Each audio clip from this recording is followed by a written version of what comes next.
प्रवासी मजदूर जितने भी हमारे हैं, प्रवास में रहने वाले हमारे झारखंड वासी, उन सभी से मेरा अनुनय विनम्र प्रार्थना है, विनम्र अपील है कि अगर संभव है तो आप लोग झारखंड आकर इस मतदान में भाग लेने का कार्य करेंगे। चूँकि माहौल भी है और गांव में चर्चा भी है कि बहुत सारे युवा झारखंड आ भी रहे हैं। वो होली, दीपावली, ईद, करम, सोहराय इत्यादि पर्व त्योहार के अवसर पर भी नहीं आ पाते थे, लेकिन सुन रहे हैं कि जब से इस आंदोलन का असर हुआ है और नई भावी पीढ़ी पर वे कहीं ना कहीं उम्मीद जता रहे हैं। और प्रवासी बंधुगण लोकसभा चुनाव में और विधानसभा में तो खैर अभी समय है, तो लोकसभा चुनाव में अपना वोट करने के लिए आ रहे हैं। ये हमारे लिए गौरव का विषय है, ये हमारे लिए गर्व का विषय है और हमारे लिए सकारात्मक विषय है। तो आप सभी का आभार।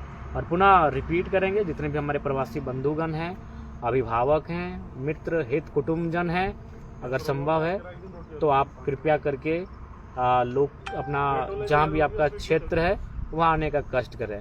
संजय दा, अच्छी बात है। दारादा, हमारा क्या होगा नहीं होगा, जीत हार, चलिए आप अपना ध्यान दें, बेहतर होगी, आपसे आग्रह है।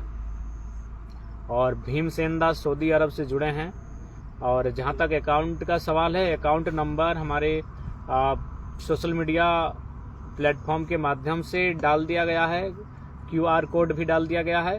और जो भी चूँकि जाहिर सी बात है चुनाव में खर्च हैं, हालांकि लोग इलीगल खर्च करते हैं, वोटर्स को खरीदने कार्य करते हैं, उन चीज़ों पर हम लोग व्यस्त नहीं होंगे। लेकिन जो लीगल खर्च हैं, जैसे बैनर, पोस्टर तथा अन्य जो खर्च हैं, उनको तो वहन करना होगा। और इसके लिए तमाम जितने भी हमारे शुभचिंतक हैं, उनसे प्रार्थना होगी कि जो QR कोड जारी किया गया है उसमें 10, 20, 50, 100, 500 जो भी सहयोग बनता है, आप कृपया सहयोग, आर्थिक सहयोग करेंगे ताकि लोकसभा को हम लोग मजबूती के साथ लड़ सकें। तो पुनः दोहराना चाहेंगे, 13 तारीख को शायद हमारा लोकसभा चुनाव सिंहभूम में वोटिंग है और वहाँ श्रीमान दामोदर सिंह हासदा जी प्रत्याशी हैं। और हम चाहेंगे कि कृपया करके आप उन्हें भारी मतों से विजय बनाएं। और बिल्कुल दिनेश दा, सत्य है कि वोट छूटना नहीं चाहिए और हम लोग प्रयास करेंगे। तो निश्चय ही अगर आप संभव हैं और पॉसिबिलिटी बन रही है तो आप लोग आने का कष्ट करेंगे। और साथ ही साथ जो भी हमारे प्रवासी भाई बंधुगण हैं, आप जो QR कोड जारी हुआ है, आपका आशीर्वाद बने, आपका प्रेम मिले, हम लोग इस अभिलाषा में हैं। और इसके बाद इस लाइव के माध्यम से हमारा यह भी संदेश रहेगा कि हम लोग मजबूती के साथ गिरिडीह लोकसभा चुनाव को फतेह करने की दिशा में बढ़ रहे हैं। और खासकर जनता से हमारा आग्रह होगा कि आज कहीं ना कहीं आपकी आवश्यकता है और आपने इसी लोकसभा से कभी औरंगाबाद तो कभी अन्य प्रदेशों को लोगों को भारी मतों से जिताने का कार्य किया, लेकिन आज आपका घर का बेटा आपके अधिकारों की लड़ाई के बीच खड़ा है। और आप देख सकते हैं इससे पहले भी चुनाव हुए हैं और आने वाले दिनों में भी चुनाव होंगे, लेकिन जो साजिशें हमारे साथ रची जा रही हैं, शायद ही किसी प्रत्याशी के साथ इस प्रकार की साजिशों का सामना करना पड़ा होगा। केस मुकदमे तो अलग विषय हैं, लेकिन आपको जानकारी मिला होगा कि हमारे नाम से भी 2-3 प्रत्याशियों ने पर्चा खरीदा था, बाकायदा भरा भी था, लेकिन शायद रिजेक्शन हो गया, कुछ त्रुटि। तो आखिर इतनी साजिशें क्यों? हम तो इंडिपेंडेंट कैंडिडेट, और जब प्रत्याशियों को पूछा जाता है कि जयराम महतो कितना असर करेंगे तो बोलते हैं नहीं, कोई फैक्टर नहीं है। तो यह फैक्टर नहीं है तो इतना प्रत्याशी हमारे नाम से पर्चा काहे भर रहे हैं? और सबको मालूम है जब वो प्रत्याशी अपना इंटरव्यू देंगे और जब उनसे पूछा जाएगा, वो खुद आपकी पोल खोलेंगे कि उनको क्या लोभ दिया गया है, क्या लालच दिया गया है। बताइए, उस शख्स को ये नहीं मालूम कि वो विधानसभा का चुनाव लड़ रहा है कि लोकसभा का चुनाव लड़ रहा है। उसको ये भी नहीं मालूम कि वो किसी पार्टी से लड़ रहा है कि इंडिपेंडेंट लड़ रहा है। तो कहीं ना कहीं जो धोखेधड़ी और जो साजिशें रची जा रही हैं, उनको इस बात का डर है कि अगर हम लोग राजनीति में आ जाएंगे तो कहीं ना कहीं जो पुराना ओल्ड पॉलिटिक्स का पैटर्न है, ये जनता को गुमराह करके रखना, जनता को धोखे में रख के वोट लेना और फाइनली अपने परिवार को उन्नति के रास्ते पर लेकर जाना, अपने आने वाली 10 पीढ़ी के लिए धन जमा करना, इन व्यवस्थाओं पर रोक तो लगेगी। चुनाव इसलिए होते हैं कि वर्तमान की बात हो, चुनाव इसलिए होता है कि पूरे देश, पूरे राज्य के भविष्य की बात हो। लेकिन यहाँ तो नेता लोग अपने भविष्य की बात करते हैं, केवल अपने बच्चों की भविष्य की बात करते हैं, और ये किसी से छुपा नहीं है। आप चाहें तो पता कर लें कि जो भी हमारे लोकसभा के प्रत्याशी हैं, तमाम जो प्रत्याशी हैं जो किसी बड़े बड़े पार्टी से हैं, जो 2 बार 3 बार चुनाव जीत चुके हैं, उनके बच्चों की क्या स्थिति है, उनके बच्चे किस हालात में हैं, किस कंडीशन में हैं, आपको बड़ा पॉजिटिव रिजल्ट मिलेगा। उनके बच्चे कोई दिल्ली में होंगे, कोई किसी कॉलेज के डायरेक्टर होंगे, कोई किसी विदेशी कंपनी को टेक ओवर करते हुए पाए जाएंगे। यानी वोट हमसे लिया गया, हमारे माताओं ने, हमारी बहनों ने, हमारे चाचा, हमारे दादा दादी, नाना नानी ने 12 बजे के धूप में खड़ा होकर उनको वोट किया, और उन्होंने काम क्या किया? निस्संदेह काम किया है। नली गली सड़क, बहुत सारी बिलों पर चर्चा किया, बहुत सारे विधेयकों पर उन्होंने चर्चा किया, लेकिन ओवरऑल उन्होंने क्या मैक्सिमम किया? अपने परिवार के लिए बात किया। ये किसी से नहीं छुपा है। आप सड़क के किनारे, आपको जानकारी चाहिए तो हम जानकारी देंगे। एक ही सड़क के किनारे उनका 50 कदम में 5-5 एकड़ का जमीन मिलेगा। अब बताइए ये कौन सा चुनाव है भाई? ये कौन सा राजनेता है कि आप आखिर जमीनें आप किसकी खरीद रहे हैं? अपने ही गांव वालों की खरीद रहे हैं। वो गरीब है तभी तो बेच रहा है, यानी आप गरीबी को उसका फायदा उठा रहे हैं। आपको वोट इसलिए दिया गया था कि आप गरीबी उन्मूलन पर बात करो, आप रोजगार पे बात करो, और आपने क्या बात किया कि हाँ 5 एकड़ जमीन कहाँ कोई बेच रहा है, हम खरीद लेंगे। क्या जो बेचने वाला खुशी खुशी बेच रहा है? एक बात बताया जाए, इस लाइव के माध्यम से मैं तमाम राजनेता पूछते हैं कि जरा महतो तीखा सवाल करता है, तो जिनकी जमीनें आप खरीदे हैं, तमाम जो विधायक सांसद हैं, चाहे कोई अपार्टमेंट खोल के रखे, चाहे स्कूल कॉलेज खोल के रखे, ओवरऑल उनकी तो प्रॉपर्टी है, आपकी खुद की प्रॉपर्टी है। 150 एकड़, किसी के पास 200 एकड़, किसी भी गांव में आप चले जाए, एवरेज उस गांव में 2 एकड़ जमीन नहीं होगा आज के डेट में किसानों के पास, और आपके नेता के पास 150 एकड़ जमीन है, और वो कहते हैं आपके नेता हैं, वो कहते हैं आपका हितैषी हैं। गलत कहते हैं। जितना मूल्य आपके बहियार खेत के जमीन का नहीं है, उतना मूल्य उनका जो बाथरूम है उस जमीन का है, और अगर वो कहते हैं फिर भी आपके हितैषी हैं, तो ये जनता का दुर्भाग्य है। तो इसलिए आज हम लोग ओल्ड पॉलिटिक्स से हटकर एक नई पॉलिटिक्स को स्थापित करने का काम करेंगे, और हम लोग वचन देते हैं जो हमारा चुनाव होगा, हमारे जो प्रत्याशी होंगे, अगर वो जीतते हैं तो इस बात को याद रखेगा, हमारे लिए एक विशेष गाइडलाइन होगी कि कुछ भी हो जाए, चुनाव के बाद जिस प्रकार से बाकी लोग अपनी धन संपत्ति अर्जित करते हैं, जनता को धोखे में रखकर, जनता के भरोसे को नीलाम कर कर, ये हमारी पार्टी में ये परिपाटी नहीं दोहराई जाएगी। इस बात के लिए हम लोग आश्वस्त करते हैं। और बिल्कुल आप देख सकते हैं, इससे पहले जो भी प्रत्याशी होते हैं, ऐसा नहीं है, इससे पहले भी आपने सुना होगा 2019 का जो विधानसभा का चुनाव था, उसमें बहुत सारे प्रत्याशी ऐसे थे जिनको आशंका थी कि कहीं नॉमिनेशन गड़बड़ ना हो जाए, तो किसी ने अपनी पत्नी को बैकअप के लिए रखा था, किसी ने अपनी माँ को बैकअप के लिए रखा था, किसी ने अपने पिताजी को बैकअप के लिए रखा था, और हमें भी बहुत सारे लोगों ने कहा गिरिडीह से आपका नॉमिनेशन रद्द हो सकता है, तो हमने कोई बैकअप नहीं दिया। हमने बैकअप भी दिया तो हमारे संगठन के जो कार्यकर्ता हैं, हमारे संगठन के जो पदाधिकारी हैं, उन्होंने नामांकन भरने का कार्य किया। यानी हमारी जो विचारधारा है, हमारी जो आइडियोलॉजी है, उस आइडियोलॉजी पे हम लोग स्पष्ट खड़े उतरेंगे कि हमारा आइडियोलॉजी क्या है, कि हम लोग पूंजीवाद के समर्थक नहीं हो सकते हैं। पूंजीवाद कहने का मतलब है क्रोनी पूंजीवाद, और परिवारवाद के तो समर्थक हम लोग हो ही नहीं सकते हैं। ब्लड रिलेशन से हम लोग कभी चुनाव में शिरकत नहीं करेंगे, इस बात को लेकर हम लोग आश्वस्त करते हैं। लेकिन आज बाकी नेता क्या कर रहे हैं? 20 साल खुद पॉलिटिक्स करते हैं और 21वें साल अपने नेता को टिकट देके खुद आराम करने चले जाते हैं। ये कौन सा लोकतंत्र है भाई? राजतंत्र की परिपाटी को यहाँ स्थापित की जा रही है, राजतंत्र के तौर तरीकों को अपनाया जा रहा है, और आप लोकतंत्र की बात करते हैं। तो इसलिए आज झारखंड के साथ साथ भारत देश को एक नई राजनीतिक विचार को स्थापित करने का प्रयास करना चाहिए, और मेरा मानना है नए सोच से नई राजनीति का उदय होगा। पार्टी बदलने से और नेता बदलने से नहीं, विचार बदलना होगा।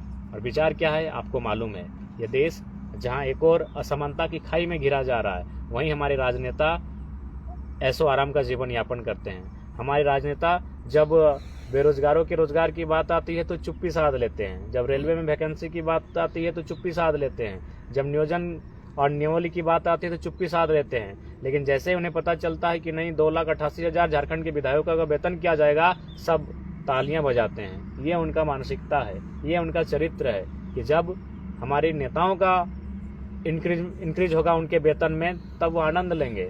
लेकिन जब स्टूडेंट का मुद्दा आएगा, मौन साध लेते हैं। 2-4 लोग हैं जो स्टूडेंट के साथ खड़े होते हैं, उनको नमस्कार करते हैं। लेकिन मैक्सिमम लोग आज जो पॉलिटिक्स कर रहे हैं, उस पॉलिटिक्स का आधार उनका परिवार है।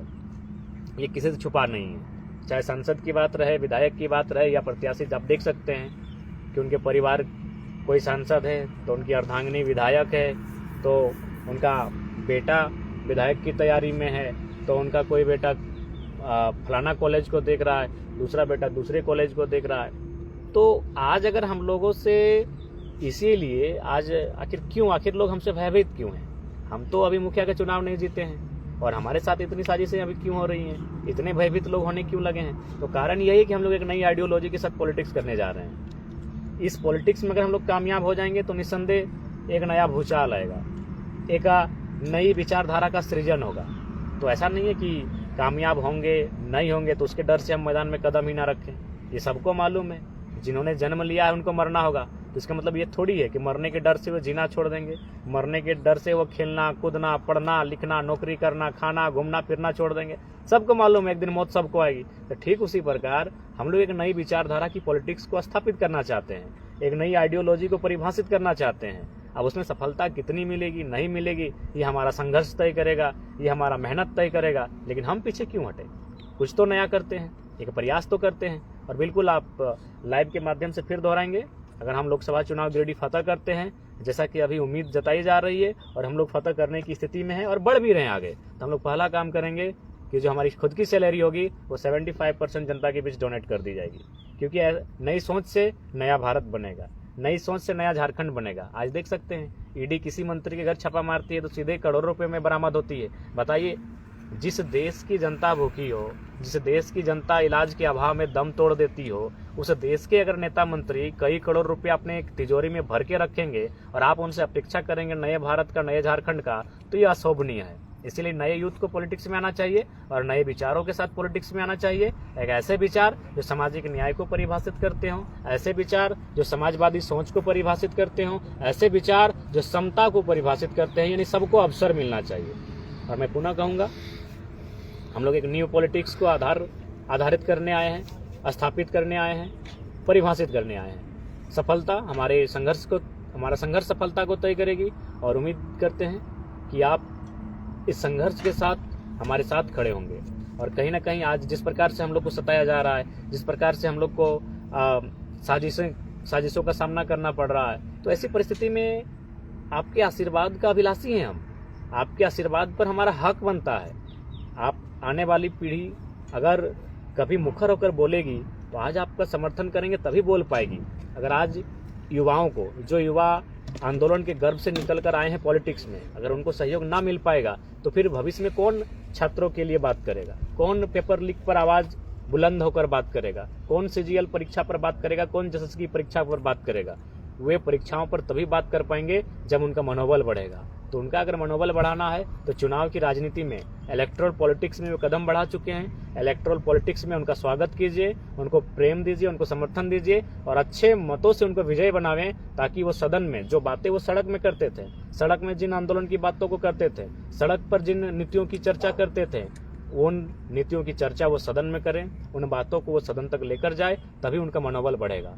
तो आज राज्य की जनता को कहीं ना कहीं, खासकर जो आज आंदोलन से उभरे हुए युवा जो प्रत्याशी बनकर आए हैं, अच्छे वोट के साथ विजयी बनावें और उनको हौसला भी देने का काम करें, ताकि भविष्य में जब आपके बच्चों के भविष्य की बात आएगी तो कोई खुलकर बोलेगा, बिल्कुल खुलकर बोलेगा। आप ही बताइए, आज जो भी प्रत्याशी जिन विधानसभा में आए हैं, एक आध होंगे, मैं बार बार कह रहा हूं कि सब लोग एक जैसे नहीं है, 10% 15% ऐसे लोग होंगे जो छात्रों के साथ खड़े हुए होंगे, लेकिन मैक्सिमम उनसे पूछिएगा, जब 27 लाख में पेपर लीक की बात आई, जब SIT का गठन हुआ, उससे पहले उनका क्या स्टेटमेंट था? अगर उनका स्टेटमेंट होता, यदि वो एक्टिव रहते हैं, तो छात्रों को, 15 नौजवानों को केस नहीं खाना पड़ता। हमारे बीच महेंद्र दा बैठे हैं, रांची गए थे, बेहोश होकर गिर पड़े थे। बताइए, छात्रों को क्यों केस खाना पड़ता? छात्रों को क्यों प्रशासन की लाठियों का मार झेलना पड़ता? अगर हमारे नेता, चूंकि नेताओं का काम क्या है, अरे भाई आपको तो हमने इसीलिए चुनकर भेजा है कि आप हमारे भविष्य की बात करेंगे। हमारा भविष्य मतलब क्या? जो यूथ है, यूथ होते हैं भविष्य, किसी भी परिवार का भविष्य वहाँ के युवा होते हैं। तो युवा का भविष्य क्या होता है? उसकी पढ़ाई लिखाई पे आप बात कीजिए। और पढ़ाई लिखाई से क्या होता है? परीक्षा होती है। परीक्षा पास करके वो किसी नौकरी में कदम रखता है, किसी नौकरी को हासिल करता है। लेकिन परीक्षा कैंसिल कर दी जाती है और आप कुछ बोलते ही नहीं है, तो फिर आप किस मुंह से वोट मांगने आ रहे हैं? जिस मुंह से आपको बोलना चाहिए था सदन में खड़ा होकर कि छात्रों के साथ अन्याय हुआ है, छात्रों के साथ गलत हुआ है, छात्रों के भविष्य के साथ खिलवाड़ हो रहा है, उस मुंह में आप कुछ बोल नहीं पाते हैं। और आज उस मुंह से अगर आप वोट मांगते हैं और उसी बच्चों के माता पिता को अगर वोट कर देते हैं तो ये तो बड़ा दुर्भाग्यपूर्ण होगा। इसलिए आज तमाम अभिभावकों से भी हम कहेंगे कि ये नेता मंत्री जो आज प्रत्याशी बन के आए हैं लोकसभा में, ये उस दिन कहाँ थे जब सीजीएल की परीक्षा लीक हुई थी? क्या स्टेटमेंट था? यदि इनका स्टेटमेंट है तो वोट दीजिए, यदि ये परीक्षाओं के साथ खड़े होते हैं तो इनको वोट दीजिए, यदि छात्रों के साथ खड़े होते हैं तो इनको वोट दीजिए, मना नहीं करेंगे। लेकिन हाँ, एक बार स्टेटमेंट मांगिएगा, एक बार हिसाब मांगिएगा कि किस प्रेस में आपका स्टेटमेंट था, किस यूट्यूब चैनल में आपका स्टेटमेंट था, किस मीडिया में आपका स्टेटमेंट था। हम लोग सुनना चाहते हैं, बिल्कुल सुनिएगा। क्योंकि जो नेता आपके बच्चों के भविष्य की चिंता ना करे, आप उनकी चिंता क्यों करेंगे भाई? आप एक तरह से वोट देके इन नेताओं की जो पॉलिटिक्स है केवल उनके परिवार को मजबूत बना रहे हैं। राज्य कितना मजबूत हुआ ये आपको भी मालूम है, क्योंकि जैसे जैसे में हम लोग का ग्राफ बढ़ रहा है, हम लोग IAS IPS के साथ बैठ रहे हैं। और फिलहाल कल ही हम एक बेहतर IAS के साथ बैठे थे। उन्होंने स्पष्ट कहा कि आपके नेताओं का विजन नहीं है। इनका विजन क्या है? नली गली सड़क, पानी की टंकी, यही इनका विजन है। 5 सालों का 10 सालों का कोई रोड मैप नहीं है इनके पास कोई रोड मैप नहीं होने के कारण आज आपका राज्य पिछड़ रहा है। ये IAS IPS की जुबानी है, जो ईमानदारी के साथ इस राज्य में कार्य कर रहे हैं। वह जो हमसे मिले तो उन्होंने कहा कि बिल्कुल आप लोग आए हैं, यूथ लोग पॉलिटिक्स में बहुत अच्छा लग रहा है, आप लोग पॉलिटिक्स में आए क्योंकि आप लोगों के पास विजन है। तो इसलिए हम तमाम लोगों से यही कहेंगे, जो अभिभावक हैं आज आप जिनके पीछे नारा लगा रहे हैं, जिनका झंडा ढोने का कार्य कर रहे हैं, उनसे इस बात का जिक्र जरूर कीजिएगा जब परीक्षा, क्योंकि परीक्षा हम बार बार परीक्षा का जिक्र कर रहे हैं क्योंकि आपको भी मालूम है कि आप मुर्गी चेंगना बेच के बच्चों को पढ़ा रहे हैं, इसलिए हम परीक्षा का जिक्र कर रहे हैं। आपको भी मालूम है कि आधे अपने खुद भूखा रह के बच्चों को पढ़ा रहे हैं, बच्चों को खाना खिला के स्कूल भेज रहे हैं, इसलिए हम बार बार परीक्षा की बात कर रहे हैं। क्योंकि सबको मालूम है यही परीक्षा हमारे भविष्य को तय करेगी, यही परीक्षा हमें गरीबी के दलदल से बाहर लेके जाएगी। बाकी हमारे दादा, हमारे चाचा, सभी लोग मेहनत करते हैं, मेहनत करने में कोई कसर नहीं है। 12 की जगह 18 ईंट भी माथे में लेके 18 तल्ला में भी जाएंगे ना तो वही हाजिरी, वही मजदूरी मिलेगी। यानी हमारा भविष्य, और हम अगर गरीबी के दलदल से अगर बाहर आएंगे तो कहीं ना कहीं हमारे घर की किसी बहन को, किसी भाई को उस परीक्षा से पार पाना होगा, जो परीक्षा उसके तकदीर का फैसला करेगी। और आज ये नेता उस परीक्षा पे बात नहीं करना चाहते हैं। उस परीक्षा का पेपर लीक हो जाता है, ये चुप हो जाते हैं। उस परीक्षा के पेपर लीक में 27 लाख रुपया सामने आता है कि एक पेपर को खरीदने में 27 लाख का खर्च हुआ था, ये चुप हो जाते हैं। और किस उम्मीद के साथ ही आप इनको वोट देंगे, किस उम्मीद के साथ ही आपका वोट मांग रहे हैं, ये तो अचरज की बात है, ये तो बड़ा आश्चर्य की बात है। इसलिए आप सभी से आग्रह होगी कि अब छोड़िए दिल्ली में क्या होता है नहीं होता है, झारखंड में जो आपके बच्चों के भविष्य के साथ खड़े हैं, जो आपके बच्चों के भविष्य के लिए सड़क से लेकर सदन तक आंदोलन करने के लिए तैयार हैं, केस मुकदमा झेलने के लिए तैयार हैं, आप उनको कम से कम इस बार हौसला दीजिए। आज परीक्षा का मामला हो, जब जब पेपर लीक हुआ है छात्र सड़कों पे आए हैं। आज दर्जनों छात्रों पर केस मुकदमा, FIR हुआ है, लाठीचार्ज हुआ है, रबड़ गोला दागा गया है, आंसू गैस दागा गया है, बिल्कुल मैंने क्रूरतापूर्वक लाठीचार्ज किया गया है, किसी का सर, किसी का कपार फोड़ा गया है। क्यों? आखिर वो किसके लिए लड़ रहे हैं? झारखंड के भविष्य के लिए लड़ रहे हैं। तो आज तो कम से कम उनका मनोबल आपको बढ़ाना होगा।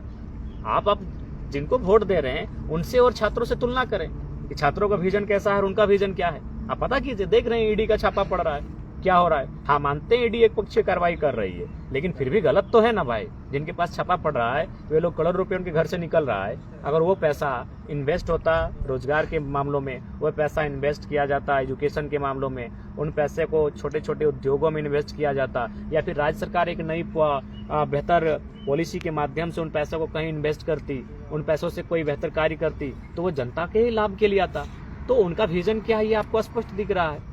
इसलिए आप सभी से आग्रह होगी कि लोकसभा चुनाव में जो भी हमारे प्रत्याशी हैं उनको समर्थन करें। इस लोकसभा के चुनाव में हम लोग आपके समर्थन के अभिलाषी हैं। आज अगर आप हम लोग को मजबूत करेंगे, हिम्मत देंगे, तो निश्चय ही भविष्य में जो मुद्दे होंगे उनके साथ हम लोग डट के खड़े होंगे, डट के लड़ेंगे, और अभी तक लड़ ही रहे हैं। इसलिए आज तमाम अभिभावकों से हमारा आग्रह होगा कि आप जिनका झंडा ढोने का कार्य कर रहे हैं, जिनका नारा लगा रहे हैं, वो आपके बच्चों के भविष्य के बारे में नहीं सोचते हैं। अतः आप खुदगर्ज ना बने, आपसे आग्रह होगी खुददार बने और ऐसे नेताओं से दूर रहें जो आपके बच्चों के भविष्य के बारे में नहीं सोचते हैं, जो केवल अपने बच्चों के भविष्य के बारे में सोचते हैं। देख सकते हैं कोई 3 बार, कोई 4 बार से मैंने MLA MP बन के बैठा है, लेकिन क्या उनके घर का ग्रोथ देखिए, और बाकी झारखंड का जो उनका असेंबली या कॉन्स्टिट्यूएंसी है वहाँ का ग्रोथ देखिए। निश्चय जी काम किया है, हम बार बार कहेंगे ऐसा कोई नहीं है, अगर वो जीत के गया वो मुखिया रहे चाहे सरपंच रहे चाहे विधायक सांसद रहे, काम किया है, लेकिन उनको काम ज़्यादा करना चाहिए था जनता के लिए और अपने लिए कम करना चाहिए था, लेकिन उन्होंने काम अपने लिए ज़्यादा किया। पता कीजिएगा, सबका इस राज्य से बाहर नौकरी है, सॉरी ज़मीनें हैं, इस देश से बाहर किन्हीं का सिंगापुर, मलेशिया तो थाईलैंड इत्यादि जगह कंपनियां हैं। तो इसलिए ये संदेश हमारा जनता को है और हम लाइव आ चुके हैं, इसका मतलब ग्राउंड में है, इसका मतलब आप चिंता ना करें, ठीक ठाक हैं, तगड़ा हैं और बिल्कुल जंगे मैदान में हैं और इस रणभूमि में विजय हमारी होगी। इसी मजबूती के साथ, इसी संकल्प के साथ हम लोग आगे बढ़ रहे हैं। बाकी तमाम झारखंडियों को हमारा जोहार। और पुनः आज जो वीडियो हम बना रहे हैं ये निमिया घाट ठीक पारसनाथ के सामने से है, क्योंकि हमने कहा था कि हम लोग पारसनाथ को बंधन करने के ही निकले हैं और उम्मीद है जब जब हम पे मुसीबत आएगी, जब जब मन निराशा हताशा से घेर लिया जाएगा, पारसनाथ सामने खड़ा होकर हमें हिम्मत देने का कार्य करेगा। आप सभी से आशा है कि आप भी हमारा हिम्मत बने, हमारे तमाम प्रत्याशी उनको हिम्मत दें ताकि वो आपके आने वाले भविष्य के लिए लड़ाई को पुरजोर तरीके से ले, मजबूती के साथ लड़े। जय झारखंड, जोहार झारखंड।